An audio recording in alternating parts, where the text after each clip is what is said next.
दोस्तों ये मूवी एक फ्रांसीसी नावल जो 1844 में लिखा गया और इसके राइटर थे अलेक्जेंडर डम्स, उस पे बनाई गई है। इस मूवी के शुरू में बताया जाता है कि 17वीं सदी में फ्रांस अपने चारों तरफ से दुश्मनों से घिरा होता है और उसका महाराजा उसकी डेथ हो चुकी होती है और उसकी जगह उसका नौजवान बेटा राजा लुई को नया फ्रांस का महाराजा बनाया जाता है। महाराजा का करीबी सलाहकार जिसका नाम कार्डिनल होता है वो खुद महाराजा की गद्दी लेने के लिए महाराजा के खिलाफ साजिशें कर रहा होता है। दोस्तों इस मूवी के 4 मेन कैरेक्टर हैं जिनके नाम एथोस, पोर्थोस, आर्मस और टाइटेनियन हैं। एथोस, पोर्थोस और आर्मस जो पहले ही फ्रांस की फौज में सिपाही होते हैं और टाइटेनियन एक गांव का लड़का होता है। मूवी के स्टार्ट में इटली का शहर वेंस दिखाया जाता है जो पानी में वाक़या है। वहाँ पे एथोस, पोर्थोस और आर्मस एक जहाज़ का नक्शा चुराने के लिए जाते हैं जो हवा से उड़ता है।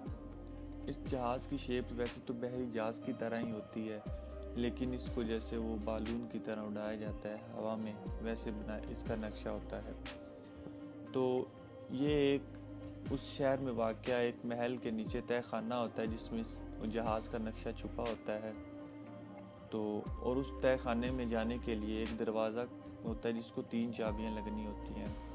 इनके साथ एथोस की महबूबा जिसका नाम मिलेडी होता है वो भी जाती है। एथोस पहले जाके तमाम सिपाहियों को मारता है अपने तरीके से और पेर्थोस, आर्मस और मिलेडी वो चाबी लेके आते हैं।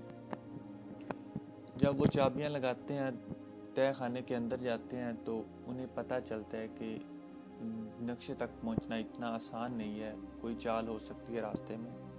एथोस अपना चाकू फेंकता है और जब चाकू का दबाव फर्श पर पड़ता है तो उससे दीवारों में लगी बंदूकें चल जाती हैं। तो उन्हें पता चलता है कि किस तरह फर्श पे अगर वज़न पड़ा तो हम जिंदा नहीं रहेंगे। तो मिलेडी जो होती है वो काफ़ी तेज़ी के साथ फर्श से गुजरती है और तभी सब बंदूकें एक दफ़ा ही चल जाती हैं जिससे वो आराम से नक्शे तक पहुंच जाते हैं। जब वो वहाँ से नक्शा ढूंढ लेते हैं तभी बाकी फ़ौज को पता चलता है कि और वो उन्हें घेर लेते हैं।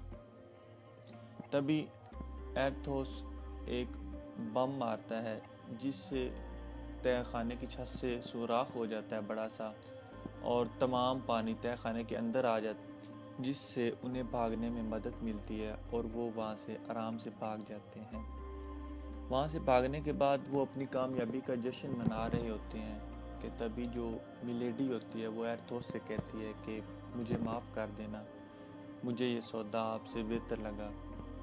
वो उन्हें पता चलता है कि ये हमसे धोखा कर रही है। मिलेडी एथोस, पोर्थोस और आर्मस के साथ धोखा कर देती है और वो उन्हें शराब के गिलास में जहर दे देती है जिससे वो बेहोश हो जाते हैं लेकिन मरते नहीं। मिलेडी उनको धोखा दे के बकिंगडम के साथ मिल जाती है। बकिंगडम इंग्लैंड के महाराजा का एक सिपा सालार होता है फौज का और ये भी फ्रांस के खिलाफ होता है। मिलेडी बकिंगडम के साथ मिलके वो नक्शा बकिंगडम को दे देती है और उन्हें छोड़ के वहाँ से चली जाती है और वो वहाँ मरते नहीं, बच जाते हैं।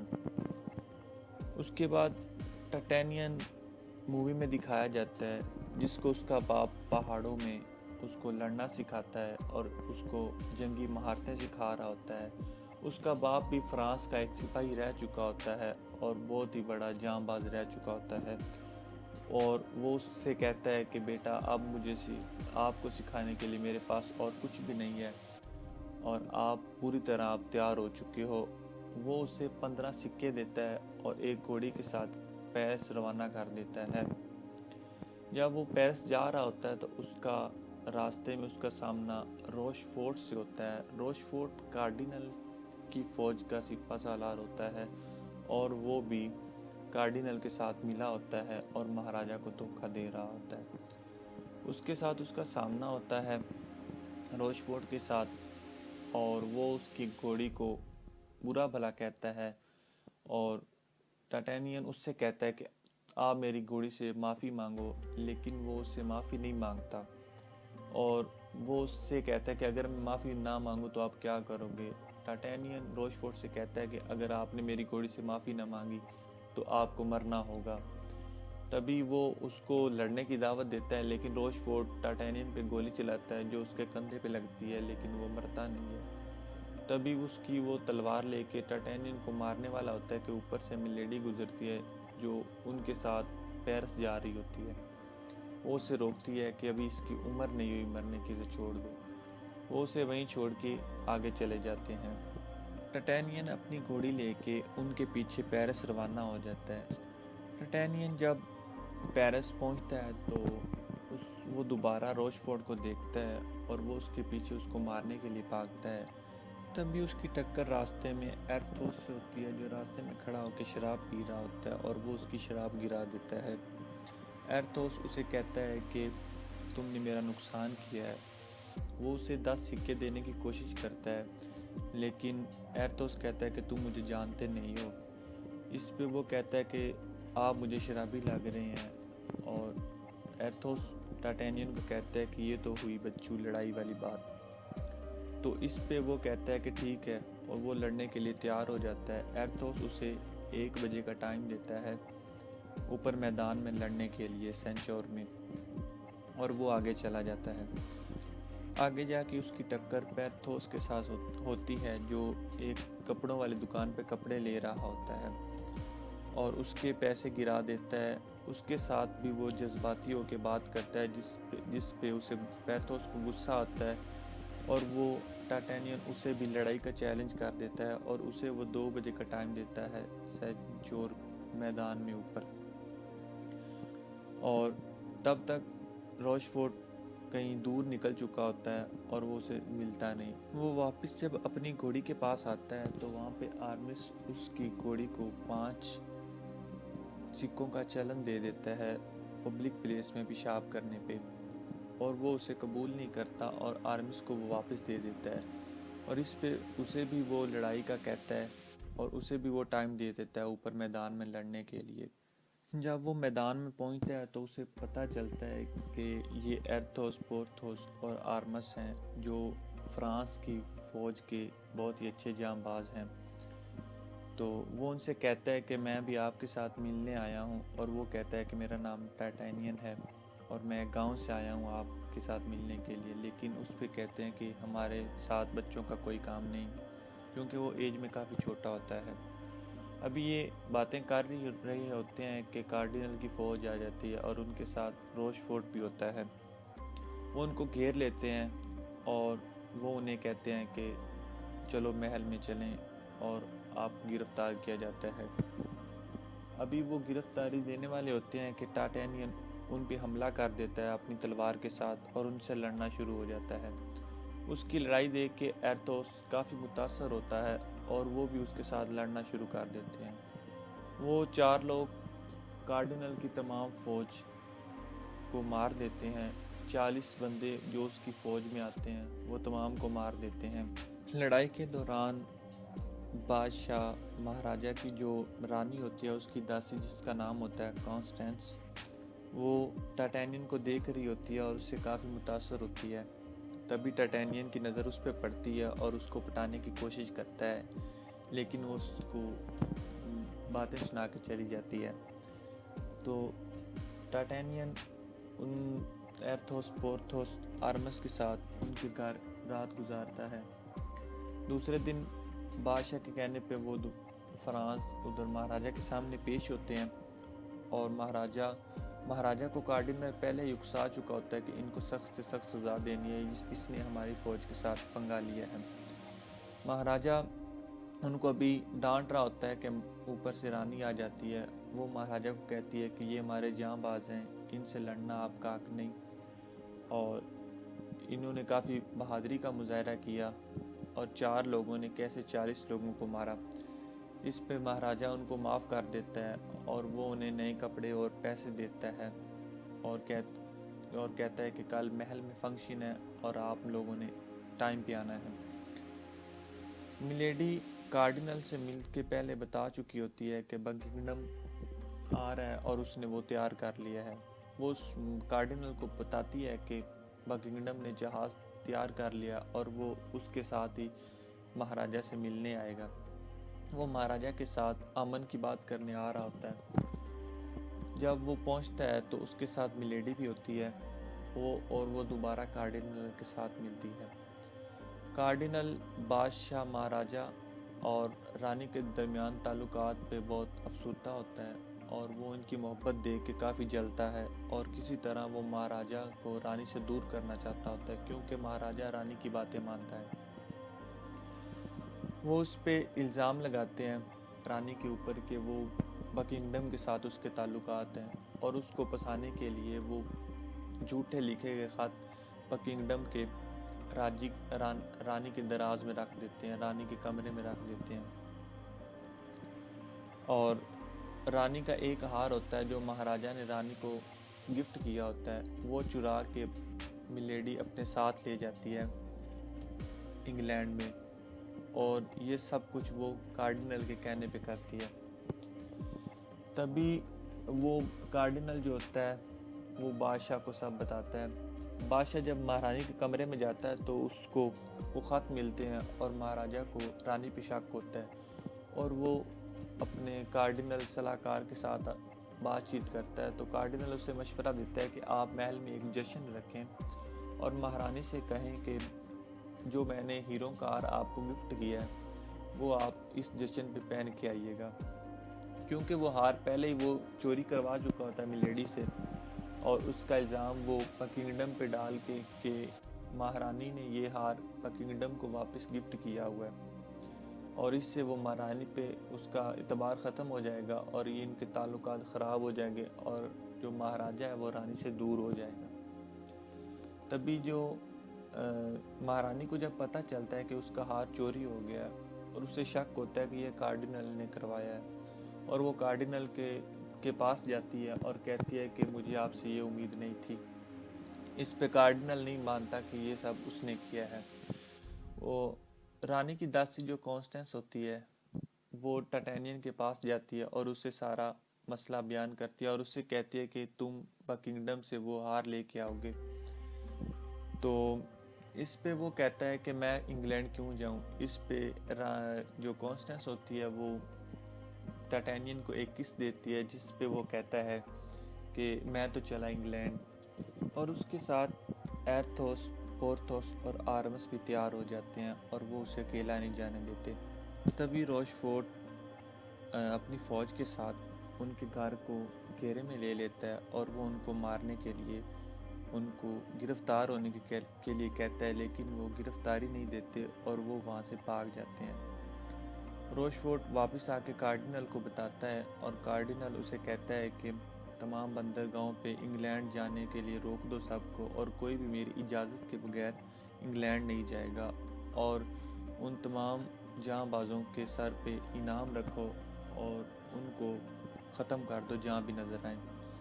वो जब बंदरगाह पे जाते हैं तो वहाँ पे कार्डिनल की फ़ौज पहले ही पहुँच चुकी होती है। वो उसे देख के काफ़ी परेशान होते हैं कि किस तरह वो इंग्लैंड को रवाना हो। तभी जो रानी की दासी होती है कॉन्स्टेंस, वो टाइटेनियन के कपड़े पहन के उसका घोड़ा दौड़ाती है और उन्हें लगता है कि वो टाइटेनियन जा रहा है और उन सब का ध्यान उसकी तरफ हो जाता है और वो सब उसके पीछे दौड़ जाते हैं और वो उसे पकड़ लेते हैं और पीछे से एथोस, पोर्थोस, आर्मस और टाइटेनियन और उनके साथ उनका एक नौकर वो इंग्लैंड को रवाना हो जाता है। जब वो रवाना होता है तो मिलेडी पहले इंग्लैंड मौजूद होती है, जो बकिंगडम को आगाह करती है कि वो एथोस लोग इंग्लैंड आ रहे हैं और वो आपसे बदला लेना चाहते हैं। वो बकिंगडम को नहीं बताती कि वो हार लेने आ रहे हैं, क्योंकि बकिंगडम को पता ही नहीं होता हार वगैरह का और इस सब चालों का, क्योंकि मिलेडी जो होती है वो बकिंगडम के साथ मिली होती है और कार्डिनल के साथ भी मिली होती है। और यहाँ मैं आपको बता दूँ, जब वो नक्शा जहाज़ का चुराती है और बकिंगडम को देती है, उसी वक्त वो कार्डिनल को भी वो नक्शा दे चुकी होती है जहाज़ बनाने का, और वो एक जंगी जहाज़ होता है। और वो तमाम क्योंकि वो पहले ही एर्थोस, पोर्थोस और आर्मस के साथ मिलके काम कर चुकी होती है, तो वो तमाम उनकी तरगीब वगैरह अब किंगडम को बताती है और वो उसी लिहाज से अपने इक़दाम उठा लेते हैं। लेकिन एर्थोस, पोर्थोस, आर्मस जो मिलेडी से वाकिफ़ होते हैं वो अपना प्लान चेंज कर देते हैं और वो उसकी जगह टाइटेनियन को यूज़ करते हैं। जब वो इंग्लैंड पहुंचते हैं तो वो किसी तरह टाइटेनियन को फ़ौज की वर्दी पहना के इंग्लैंड की उसे फ़ौज में दाखिल कर देते हैं और वो महल में दाखिल हो जाता है। अभी वो महल में दाखिल होता ही है कि पकड़ा जाता है और उन्हें पता चल जाता है कि वो सारे आ चुके हैं। इस पे जो एर्थोस, पोर्थोस और आर्मस हैं वो बकिंगडम का जहाज़ चुरा लेते हैं जो उसने बनाया होता है और उससे वो उस पे हमला कर देते हैं बकिंगडम के महल पे। मिलेडी जो पहले ही वहाँ से भाग चुकी होती है बकिंगडम से कहती है कि मैं एर्थोस को मरता नहीं देखना चाहती और वो वहाँ से बहाना लगा के चली जाती है। जब वो भाग जाती है तो जो बगी को चलाने वाला होता है वो एर्थोस का नौकर होता है और उसे पता नहीं होता और वो उससे कहती है कि मुझे कहीं दूर ले जाओ और वो वहाँ से उसे लेके निकल जाता है। एर्थोस महल पे हमला कर देता है और काफ़ी ज़्यादा नुकसान करने के बाद वो मिलेडी से वाकिफ़ होता है कि उसने यकीनन वो हार बकिंगडम के कमरे में या उसके अलमारी में नहीं रखा होगा और वो उसको अपने साथ ही रखा होगा। वो सिर्फ वहाँ से टाइटेनियन को छुड़वा के और उन सब का ध्यान अपनी तरफ करवा के वो वहाँ से निकल जाते हैं और वो जहाज़ सीधा मिलेडी की तरफ पीछे ही लगा देते हैं। क्योंकि वो नौकर उसका रास्ते में जा रहा होता है वो बग्गी को रोक देता है और घोड़े छोड़ देता है आगे से और अकेली बग्गी रह जाती है। वो जहाज़ के ज़रिए बग्गी को समेत उठा लेते हैं ऊपर ही और मिलेडी पकड़ी जाती है। वो मिलेडी से हार ले लेते हैं और उसे एर्थोस मारने की कोशिश करता है क्योंकि उसने उसे धोखा दिया होता है। जब वो उसे मारने लगता है तो वो खुद ही जहाज़ से छलांग लगा देती है नीचे समंदर में और वो समझते हैं कि वो मर गए, लेकिन वो मरती नहीं है। अभी वो जा रहे होते हैं कि रोशफोर्ट अपना जहाज़ लेके आ जाता है जो कार्डिनल ने बनाया होता है और वो जहाज़ काफ़ी बकिंगडम जहाज़ से बड़ा होता है और उन्होंने काफ़ी बड़ा और ताकतवर वो जहाज़ बनाया होता है। पहले वो उनके जहाज़ पे फायर करते हैं और उसके बाद जब उनका ध्यान रोशफोर्ट की तरफ हो जाता है तो वो उसे बताता है कि वो हार मुझे दे दे और उसने जो कॉन्स्टेंस को गिरफ्तार किया होता है उसको जहाज़ के आगे बांधा होता है और उन्हें कहता है कि अगर वो हार आप मुझे दे दो तो मैं कॉन्स्टेंस को छोड़ दूंगा। इस पे जो टाइटेनियन होता है वो कहता है कि हम हार नहीं देंगे, अगर एक बंदे की मौत होती है तो हो जाए। एर्थोस टाइटेनियन को समझाता है कि रियासत अपना काम खुद करे, आप अपने प्यार को बचाओ और वो उसे कहता है कि हम हार आपको दे देते हैं। इस पे वो राज़ी हो जाता है और वो दोनों जहाज़ों के पुल जोड़ देते हैं और टाइटेनियन रोशफोर्ड को कहता है कि मैं हार लेके आपके जहाज़ में आऊँगा और कॉन्स्टेंस को आप इस जहाज़ में भेजोगे और जब मैं देखूँगा कि कॉन्स्टेंस महफूज है तो मैं हार आपको दे दूँगा।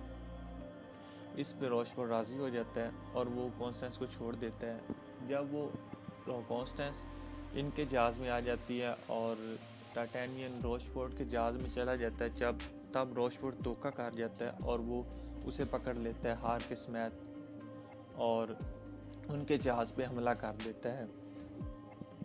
उनका जहाज़ काफ़ी छोटा होता है और उसका काफ़ी नुकसान होता है और वो तेज़ भी नहीं भाग सकता होता, इसलिए वो काफ़ी बादल होते हैं और वो उनमें छुप जाते हैं। जहाज़ को अपने को छुपा लेते हैं और काफ़ी ऊंचा करके ऊपर से दोबारा हमला कर देते हैं। रोशफोर्ट अभी उसको मारने ही वाला होता है कि वो ऊपर से हमला करके उसकी जो बालून होता है उसको फाड़ देते हैं और हवा निकलने से वो जहाज़ गिरने लगता है और वो सीधा एक इमारत के ऊपर जा गिरता है और वहीं अटक जाता है और वो दूसरा जहाज़ छोटे वाला भी बड़े जहाज़ के ऊपर मार देते हैं और काफ़ी लड़ाई होने के बाद वहाँ पे जो टाइटेनियन बच जाता है और रोशफोर्ट को टाइटेनियन मार देता है और वो उनसे जहाज़ हार ले लेता है। हार लेने के बाद वो दोबारा छोटे जहाज़ के ज़रिए सीधा महल की तरफ आते हैं और जहाज सीधा महल के अंदर ही आ गिरता है। इस पे बादशाह जश्न अभी स्टार्ट होने वाला होता है कि बादशाह कहता है कि ये क्या, और वो बादशाह को कहते हैं कि ये हम आपके लिए तोहफा लेके आए हैं, अगर आप चाहते थे कि ये हमारे महल में हो। कार्डिनल इस पे बातें करता है तो लेकिन वो उसको कार्डिनल्स को कह देते हैं